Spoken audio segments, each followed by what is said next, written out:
आप देख रहे हैं एक्सप्रेस न्यूज तक चैनल। पॉलिटिक्स से लेकर जनता की समस्याओं से कराएंगे हम आपको रूबरू। देखते रहिए एक्सप्रेस न्यूज तक चैनल। निशान सिंह है।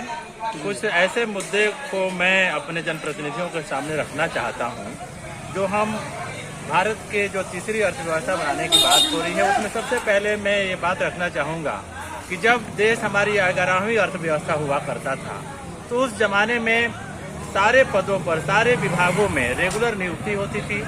सबको वेतनमान के साथ पूरा वेतन मिलता था, पुरानी पेंशन मिलती थी।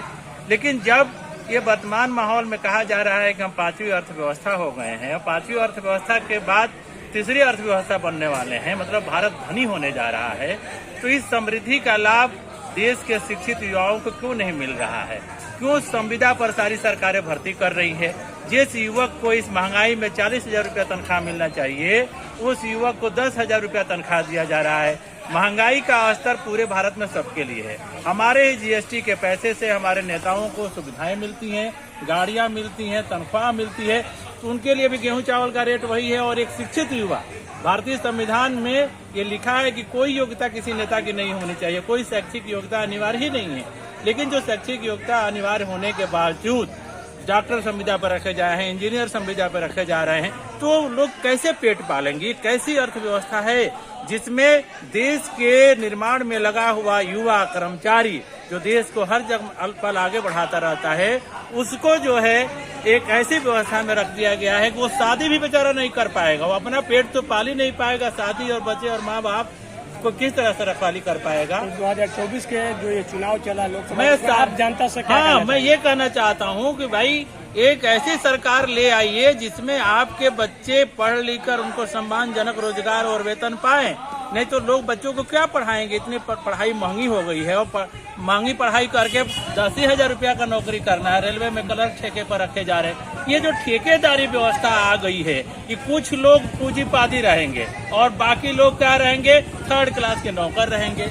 जैसे किसी एक आदमी की आय 100 रुपये है और एक आदमी की आय 0 रुपये है, दोनों का औसत निकालेंगे 100 + 0/2 = 50। तो सरकार कहती है कि प्रति व्यक्ति आय 50 रुपया हो गई। अरे कैसे हो गई भाई? आंकड़े में तो 50 रुपया है, एक आदमी 0 रुपया कमाता है, 1 रुपया 100 रुपया कमाता है।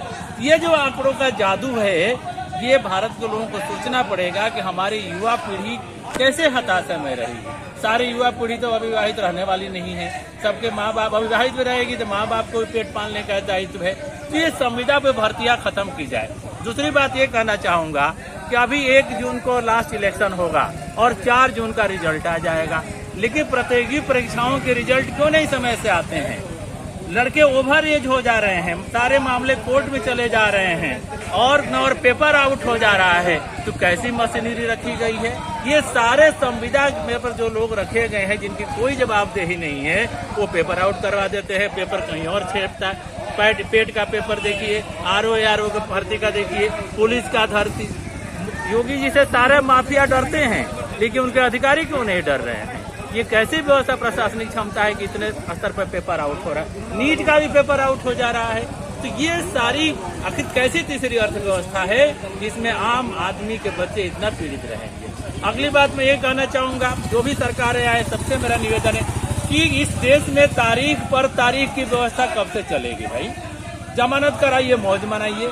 क्यों नहीं इस देश में नियत हो रहा है किस तरह के फैसले का निर्णय कितने दिन में होगा? मोदी जी को जरूरत पड़ी तो हमारे जीएसटी का पैसा लेकर उतनी बड़ी पार्लियामेंट बना दी है।